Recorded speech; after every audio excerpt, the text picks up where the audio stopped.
On accueille maintenant Nicolas Tissot. Je crois que vous avez un diaporama. Okay. Donc, Nicolas Tissot est ingénieur général des mines et est un spécialiste de la gouvernance des systèmes d'information. Il a travaillé pendant 16 ans dans différents ministères publics et notamment à la fusion des systèmes d'information du ministère du Travail et du ministère des Affaires sociales. Et puis ensuite, il a été aussi directeur des systèmes d'information de l'office notarial. Du Conseil supérieur du notariat. Voilà, du Conseil supérieur du notariat, pardon. Et aujourd'hui, il est directeur des systèmes d'information du groupe Intermutuelle Assistance. Voilà. Bien, bonjour à tous. J'ai prévu quelques slides pour étayer un petit peu mes propos, sachant que... Vous me dites, sinon j'ai la clé USB sur moi. Toujours le plan B. Sachant que l'intitulé peut paraître un peu aride, donc je vais essayer surtout d'illustrer ces sujets de processus dans le cadre de la transformation numérique, puisque c'est le thème de la matinée, effectivement, la transformation numérique. Rapidement, Intermutuelle Assistance en quelques mots, puisqu'on ne sait pas toujours ce que c'est. À la base, Intermutuelle Assistance, c'est une société qui a été créée par 3 acteurs historiques, Maïf, Massif et Matmut, pour mettre en commun leurs moyens autour de l'assistance. Donc, si tout va bien, une fois de temps en temps, ça vous arrive, en général une fois tous les 6 à 8 ans, vous devez nous appeler si vous êtes assuré, pour qu'on vienne vous dépanner. Mais ça n'est pas que ça, on travaille aussi pour des grands comptes, et là on est vraiment dans du pur commerce, au-delà de nos actionnaires historiques, que ce soit Renault, PSA, Europcar. Et le périmètre de l'assistance, vous le voyez, est relativement large. C'est bien sûr l'assistance au déplacement, mais c'est aussi de l'assistance habitation. Et on a développé d'autres types d'activités autour, par exemple, de la télésurveillance. Je vais m'en arrêter là pour la présentation. Alors, c'est quoi un processus d'assistance ? Je vous en ai fait une version extrêmement simplifiée. C'est d'abord un opérateur qui va prendre votre appel, qui va saisir un certain nombre de données pour qualifier finalement votre problème, à quoi vous êtes confronté, qui va vous envoyer un dépanneur qui, dans le meilleur des cas, va vous dépanner sur place, si on n'est pas dans le cadre d'un accident. Si jamais il ne peut pas vous dépanner sur place, ce dépanneur va ramener votre voiture dans un garage. Il va falloir vous envoyer un taxi, et puis surtout, à la fin, il va falloir qu'on paye tous nos prestataires qui sont intervenus, puisqu'on est bien dans un cadre où on opère l'ensemble du processus d'assistance. Donc c'est bien IMA qui paye à la fois le dépanneur et le taxi pour le compte de votre assureur. Donc historiquement, comme vous pouvez l'imaginer, Peu d'Informatique, IMA a 40 ans, c'est un groupe qui a été créé en 81, donc c'est nécessairement le chargé d'assistance qui orchestrait l'ensemble du processus. Il a un téléphone, à la fois pour recevoir les appels et puis pour appeler les prestataires et faire intervenir les différents prestataires. Bon, sans surprise, l'informatique est arrivée par là, et c'était à la fois une obligation et puis surtout un vrai service à rendre aux clients. Enfin, on n'informatise pas que pour être plus efficace, on informatise aussi parce qu'on rend un service plus efficace à son bénéficiaire final. On n'est pas dans une pression des coûts permanente, et je dirais d'autant moins dans le monde de la mutuelle, et ça c'est aussi un des intérêts de cet univers. On le fait aussi parce qu'on rend un service plus efficace. Si je suis capable d'envoyer automatiquement un prestataire sur place sans avoir besoin de l'appeler, simplement en lui ayant signifié qu'il avait quelqu'un qui était en panne dans son secteur à moins de 15 km, j'ai gagné un appel téléphonique et je peux rassurer mon client bénéficiaire beaucoup plus vite. Donc on a un processus qui, sans surprise, a été de plus en plus guidé pour les chargés d'assistance, qui au départ faisaient tout seuls comme des grands, qui a été de plus en plus automatisé. Donc ils n'ont plus besoin de composer les numéros quand ils appellent, ils appuient sur un bouton parce que le numéro il est dans l'annuaire. On ne va pas s'embêter à composer un numéro quand il peut être reconnu par le bouton qui va appeler automatiquement. C'est dématérialisé, je vous l'expliquais, hein, les prestataires, aujourd'hui, ils ont une application. Alors, on l'a même fait au niveau du syndicat national des sociétés d'assistance. Maintenant, cette application, ça a été mutualisé. On a aussi œuvré pour le bien commun. Et donc, les dépanneurs ont aujourd'hui une application qui leur signale automatiquement qu'il faut aller dépanner quelqu'un sur la route. Ils doivent, bien entendu, accuser réception et donc indiquer qu'ils prennent en charge la mission. Donc là, on a totalement dématérialisé le process. Et bien entendu, on appelle du coup de moins en moins. Donc les appels sortants, c'est quand j'ai besoin d'appeler un prestataire, que ce soit un dépanneur ou un taxi. J'ai de moins en moins besoin de les appeler puisque automatiquement, je peux envoyer des ordres finalement dématérialisés. Et sans surprise, le système d'information, il est de plus en plus complexe. Je ne vous ai pas amené de photos d'un système d'information Il faudra me croire sur parole. Par contre, je vous ai amené un petit graphique, et il n'y en aura qu'un, sur les statistiques de nombre d'appels entrants et sortants par événement d'assistance. Donc là, on n'est pas en train de parler de l'augmentation des problèmes d'assistance ou pas, mais simplement, qu'est-ce qui se passait en 2004 ? Pour un événement d'assistance, j'avais en moyenne 3 appels entrants et je faisais 4 appels sortants, ce qui est énorme. Maintenant, en 2019, on est quasiment à 2 appels sortants, un peu moins de 2 appels sortants, parce qu'on a quand même de temps en temps besoin de rappeler pour rassurer le bénéficiaire final. Donc on a énormément économisé de temps finalement en appel pour les chargés d'assistance, et donc ils peuvent prendre en charge plus de dossiers. Mais encore une fois, ce n'est pas le quantitatif qu'on cherche à tout prix, c'est aussi le service que je rends aux bénéficiaires. Donc les impacts sur les métiers, ils sont nombreux et ils sont à tous les étages. D'abord, on a des chargés d'assistance, on en a quelques-uns des historiques, la boîte n'a que 40 ans, donc on en a qui sont là depuis le départ, qui nous disent qu'ils ont le sentiment d'avoir de moins en moins de liberté dans l'exercice de leur métier. C'est la machine qui leur dit tout ce qu'il faut faire, ou presque, parce qu'on a quand même laissé quelques degrés de liberté. Ils peuvent avoir peur que le quantitatif l'emporte sur le qualitatif. Et ça, on fait ce qu'il faut pour les rassurer aussi. Aujourd'hui, les chargés, ils ne sont pas notés, ils n'ont pas de prime sur le nombre de dossiers qu'ils peuvent traiter par jour. Et puis, même s'ils ont le sentiment qu'ils ont de moins en moins de liberté, pour autant, ils ont besoin de maîtriser cet outil qui évolue en permanence. Et puis surtout, ils ont quand même besoin de comprendre tout le fonctionnement de cette automatisation, parce que quand vous avez le bénéficiaire au bout du fil, il va falloir quand même savoir lui expliquer ce qui va se passer. Et lui dire que c'est l'ordinateur qui s'en charge, ce n'est pas la bonne réponse. Donc, ça ne répond pas, l'automatisation ne répond pas à tout, et on n'est pas que dans je fais un processus que je suis bêtement, j'ai quand même besoin de comprendre ce qui se passe. Au niveau des fonctions support, ça sans surprise, ça a été évoqué par les précédents intervenants, les tâches à faible valeur ajoutée, on les fait disparaître le plus rapidement possible, parce que les flux de factures, ils sont aujourd'hui numérisés. Dans la plupart des cas, on arrive à extraire automatiquement les données. J'ai besoin de valider ces données, mais je n'ai pas eu besoin de les saisir. Et donc, du coup, il faut aussi accompagner finalement ces personnes-là pour les faire monter en compétences, et celles qui avant saisissaient des données, il va falloir leur amener un petit peu plus de compétences sur le sujet. Donc les métiers à faible niveau de qualification, ils ont vocation à disparaître. Et pour les informaticiens, sans surprise, c'est de plus en plus complexe, mais au-delà d'être de plus en plus complexe, c'est surtout une nécessité absolue désormais de travailler au quotidien avec les équipes métiers, donc les chargés d'assistance, et les équipes support. Le bon vieux temps où l'informaticien il prenait un cahier des charges, il codait un programme et puis il revenait quelques mois plus tard pour dire voilà la solution, il est révolu, ça ne fonctionne plus comme ça a été évoqué, il faut travailler en mode itératif, c'est absolument indispensable et il faut être au contact des métiers pour avoir des outils qui correspondent réellement aux besoins et stratégies des petits pas.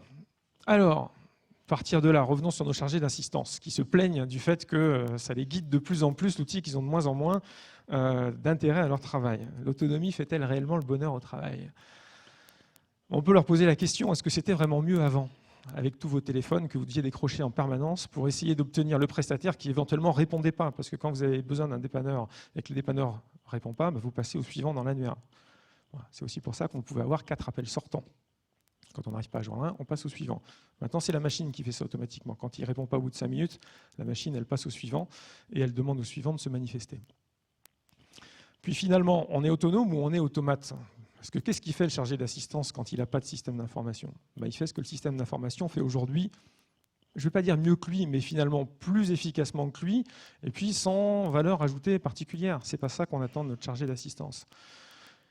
Et puis surtout, s'il doit tout faire de manière manuelle, il va falloir qu'on lui explique les process pour chacun des clients. Parce que bien entendu, ce serait trop simple si la Massif, la Maïf, la Matmut, PSA, Citroën avaient tous le même processus d'assistance. Ce n'est pas le cas.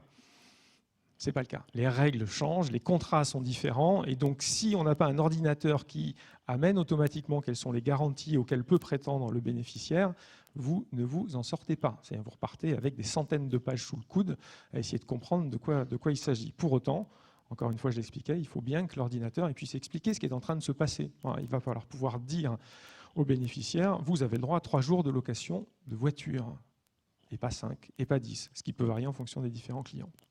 Donc le vrai sujet, ce n'est pas tant l'autonomie au travail que donner du sens à la transformation numérique. Je l'ai dit, la digitalisation, c'est d'abord et avant tout une attente de nos clients. Nos clients comprend nos grands comptes, nos actionnaires, ou Peugeot ou Citroën, mais aussi de nos bénéficiaires assurés. Donc là, typiquement, alors, on n'a pas zoomé, je ne vous ai pas amené de démonstration, mais là, c'est une copie d'écran d'une application IMA qui vous permet de savoir où est votre dépanneur. Vous êtes tombé en panne.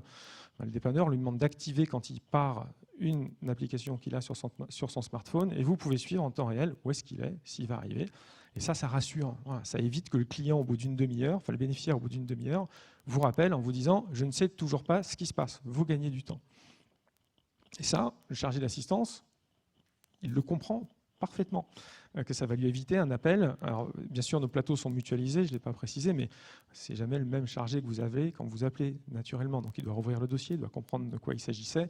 C'est quand même plus simple quand vous pouvez suivre en temps réel votre dépanneur. Et puis, la technologie ne nous attend pas. Il a été évoqué les sujets de service que développent maintenant les constructeurs automobiles. La voiture, aujourd'hui, elle est connectée et dans toutes les nouvelles voitures, vous avez un système d'emergency call, un petit bouton SOS, qui fait comme automatiquement, désormais, c'est la voiture qui vous appelle quand il y a un problème. Quand la voiture active un airbag, si ça vous est arrivé dans une voiture récente, on vous appelle automatiquement. Alors ça fait un peu bizarre, mais vous avez une voix, un appel téléphonique, c'est IMA en l'occurrence, qui vous appelle pour vous demander si tout va bien, voilà, et ce qui s'est passé. Et ça, c'est comme ça que ça se passe, malheureusement.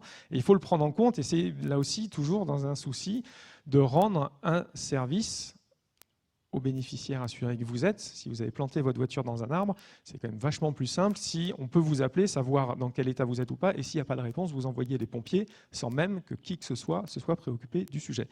En complément de l'emergency call, il y a aussi le breakdown call, donc le B-call. Là, c'est le deuxième bouton que je ne vous ai pas fait figurer. Quand votre voiture tombe en panne, toute seule aussi, sur les voitures récentes, on vous appelle automatiquement. Donc là aussi, il y a la petite voix qui tombe du ciel, c'est IMA qui vous appelle pour vous dire que se passe-t-il. Votre voiture a l'air à l'arrêt, il y a un voyant qui s'est allumé, il y a des faux positifs, ça arrive. Hein, mais donc voilà, la technologie avance, c'est ça les chargés d'assistance. Pareil, il faut les accompagner sur le sujet. Mais on a des chargés d'assistance dont le rôle, la mission, c'est d'aider. Et là, ils aident naturellement sans même qu'on ait besoin de les appeler. C'est-à-dire qu'ils sont automatiquement, il y a un appel qui part, c'est eux qui appellent parce que la voiture a dit qu'il y avait un souci. Donc ça renforce encore une fois ce sentiment que la mission, elle est exécutée et bien exécutée. Et puis le dernier point, mais pas des moindres, je vous disais qu'on fait aussi de la télésurveillance. Donc on a été élu service client de l'année pour IMA Protect. Finalement, le vrai sujet, c'est de capitaliser sur nos forces. Nos forces aujourd'hui, ce sont nos chargés d'assistance. Ce sont les hommes et les femmes sur les plateaux qui, en décrochant le téléphone, vont savoir qualifier ce qui est en train de se passer, avoir l'empathie nécessaire, parce que quand vous êtes dans une situation d'urgence, que vous avez eu un accident, il faut un minimum effectivement d'empathie, il faut savoir vous entendre, vous écouter, vous rassurer, et puis déclencher toutes les actions nécessaires. Et ça, parce que si on revient rapidement sur IMA, qu'est-ce que c'est aujourd'hui ? C'est mettre en relation un assuré qui a un problème, accident ou panne, avec un prestataire. Ça commence à ressembler furieusement à ce que peut faire un Uber qui vous aide à vous déplacer d'un point A à un point B, un Airbnb qui vous aide à trouver une chambre pas trop loin. Pourquoi j'aurais besoin finalement d'un chargé d'assistance pour faire tout ça ? Aujourd'hui, l'ordinateur pourrait faire ça très bien.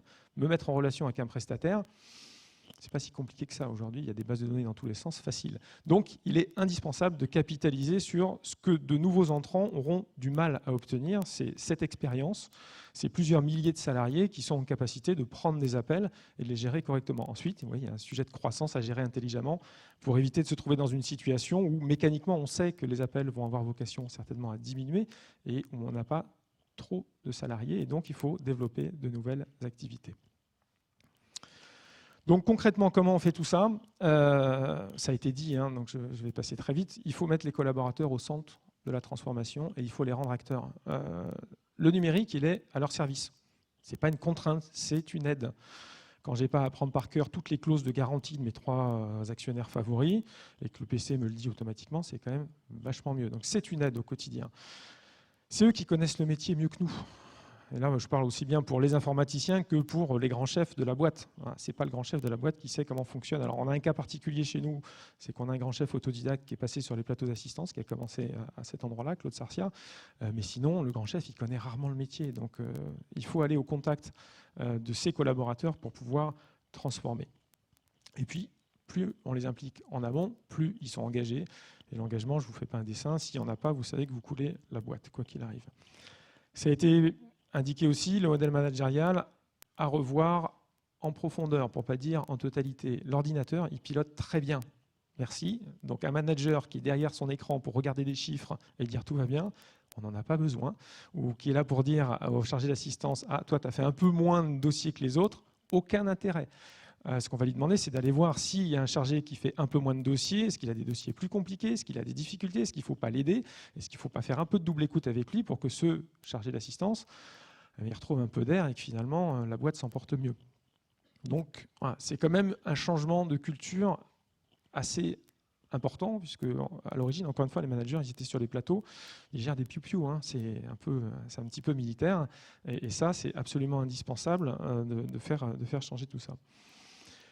Et puis, ça a été signalé, donc vous avez vu que tout se tient a priori ce matin. Je suis désolé de ne pas avoir pu être là plus tôt, mais voilà, tout se tient. Il faut innover en permanence et il faut respecter le droit à l'erreur. On se casse la gueule rapidement, mais on apprend plus vite. Mais c'est indispensable. Il faut avoir droit de faire des erreurs. Il faut avoir droit d'essayer. Par contre, on ne persévère pas dans l'erreur quand on sait qu'on n'est pas dans la bonne direction. Au moment où on s'arrête, donc on évite d'engager des millions d'euros, mais engager quelques dizaines de milliers d'euros pour tester une nouvelle techno, ce n'est pas complètement idiot. Ça peut rendre des services, ou en tout cas, ça peut éviter de se fourvoyer durablement. Et puis je vais terminer avec du coup les impacts que ça peut avoir, à mon sens, sur la formation. Et là aussi, ça a été souligné par les précédents intervenants. Bon, il me semble absolument indispensable, et ça, quel que soit le domaine. Donc, on a parlé beaucoup de retail ce matin. Moi, je vous parle un peu plus on va dire de services, un secteur un petit peu différent. Mais la transformation numérique, on la retrouve dans tous les secteurs sans exception, ne serait-ce qu'au travers de l'intermédiation. Tout professionnel libéral, quel qu'il soit, aujourd'hui, il est confronté à ça. C'est je peux me faire désintermédier. Donc, il est indispensable. Et au-delà de l'intermédiation, il peut y avoir d'autres sujets dans son métier, mais ça, c'est ne serait-ce que le tout premier élément. Et donc, il faut que les étudiants ils soient préparés à ça et qu'ils soient surtout préparés à devenir acteurs et pas victimes de cette transformation numérique. C'est absolument indispensable.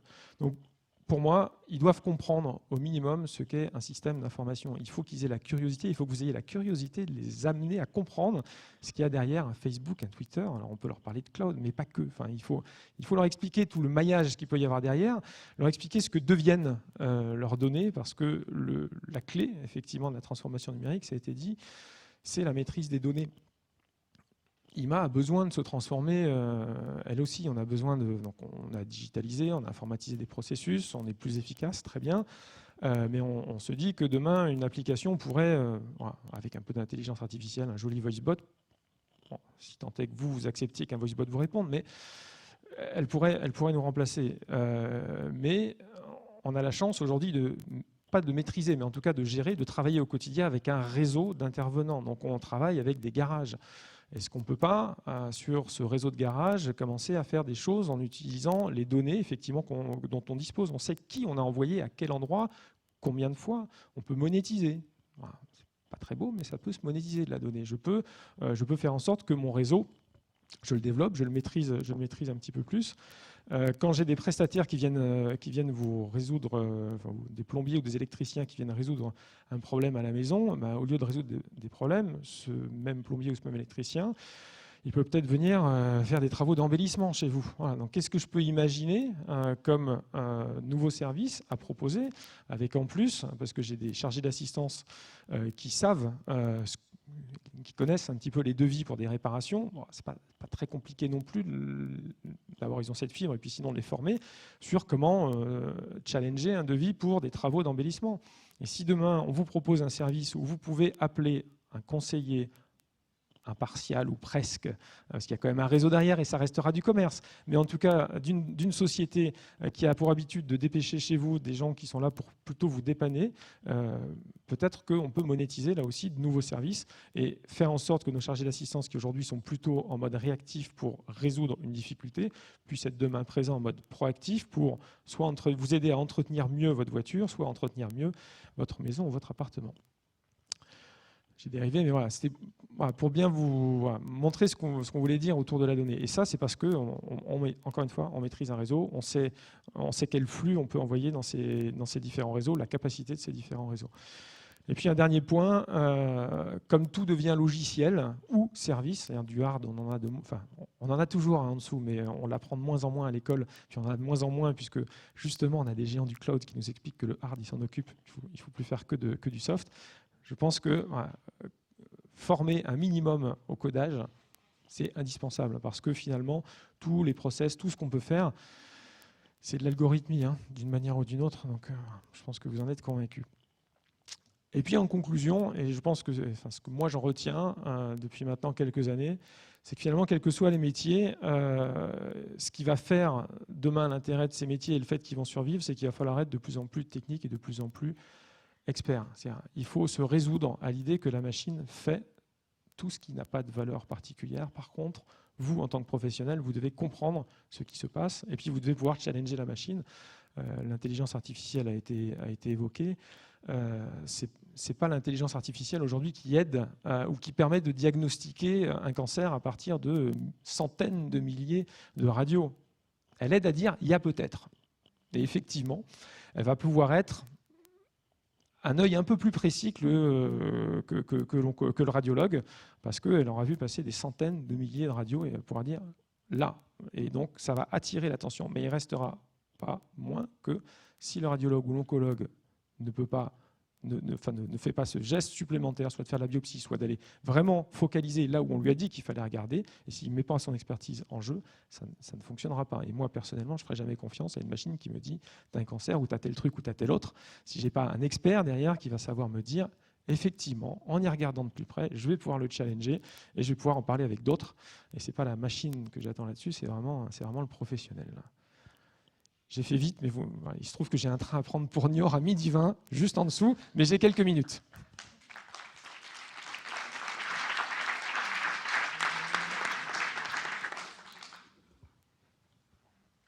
Alors, est-ce qu'il y a des questions? Je voulais juste dire que par rapport à la question du codage dont vous avez parlé, est arrivé en seconde cette année un nouvel enseignement sciences numériques et technologies où les élèves de seconde des lycées généraux technologiques ont une formation au codage. C'est parfait. Merci beaucoup pour votre intervention. Vous avez évoqué un moment le fait que les métiers à faible qualification vont disparaître. Est-ce que vous avez été confronté dans votre groupe avec des personnels qui vous paraîtraient insuffisamment employables ou qualifiés pour rester dans le groupe? Alors, ça fait que 3 mois que je suis dans le groupe, moi. Donc je vais avoir du mal à y répondre, mais oui, on y a été confronté. Enfin, on y est confronté. C'est-à-dire qu'aujourd'hui, je vous disais qu'au niveau des factures, tout est automatisé et c'est magique. Non, c'est magique dans 35 à 40% des cas. Par contre, on va mettre en place des dispositifs pour améliorer ce taux de reconnaissance, effectivement, des factures. Et là, tout de suite, on m'explique, attention, on a encore 12 personnes qui font ça aujourd'hui. Qu'est-ce qu'on en fait? Et donc, effectivement, il va falloir se poser la question.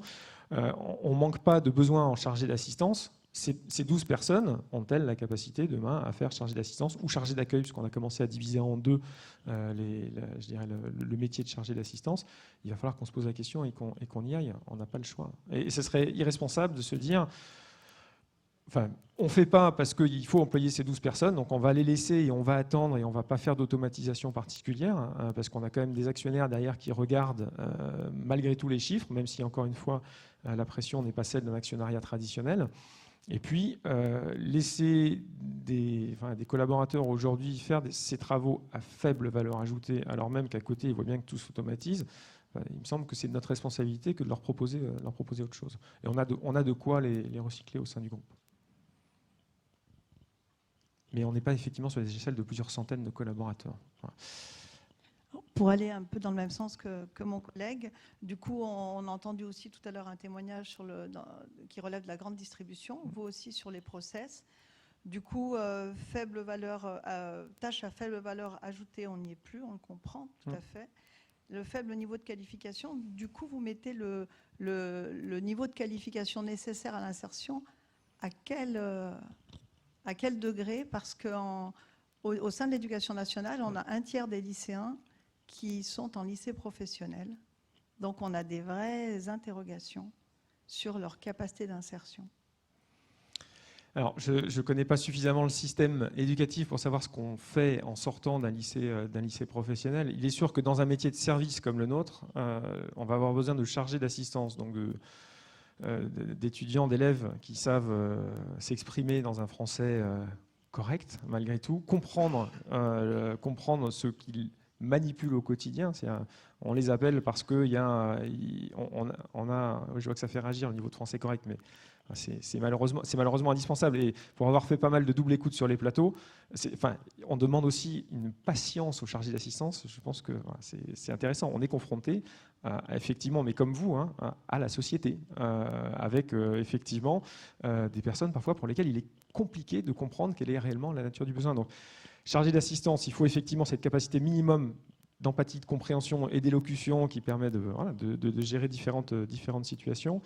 Et sur des fonctions support, on va être sur des tâches qui sont des tâches de contrôle, effectivement. Enfin, les tâches les plus basses, on va être sur des tâches de contrôle. Et de plus en plus, on est effectivement sur de la valeur ajoutée où on fait du contrôle même relativement élargi. On n'est pas juste là pour contrôler les chiffres qui s'affichent et dire « ok, c'est les bons ». Enfin, la machine le fait, il faut plutôt être maître du processus et gérer ce processus. Et donc aller faire du picking, savoir que du picking, il faut le faire de telle et telle manière. Alors là aussi, les algorithmes peuvent aider à aller choisir les bonnes factures. Mais c'est vrai qu'en tout cas, sur le métier d'IMA, compliqué. Avec un faible niveau de qualification, ça va devenir de plus en plus compliqué. Oui. Eh bien, écoutez, on vous remercie vraiment beaucoup. On va vous laisser retourner dans votre région.